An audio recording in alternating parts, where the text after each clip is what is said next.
I would like to ask the support of the legislative body, being the acting mayor, to see no kasano tayo nga matulungan dito tricycle tayo po. At dito rising increase ti fuel po ket sigurado adun to ti problema detan baka isudan to ti mag-take ti initiative dan nga agi pangpangato da nga bukbuko detan iso sakbayan tayo basiten ta ti trending kit ak pangpangato ni so masapol tayong tulungan met ti tricycle tayo tapno uniform na met lang ti pinagsingsingir da po ken DJ establishment ti zoning tapno amuda no ay na ti zone dang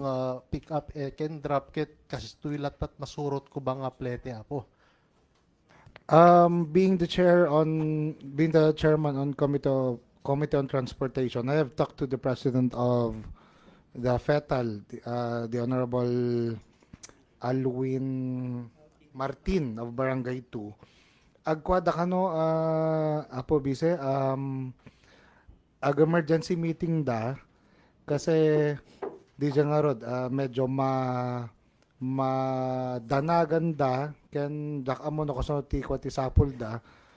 although nakasaritak met ket din ni ni Mayor Brian Alcid nga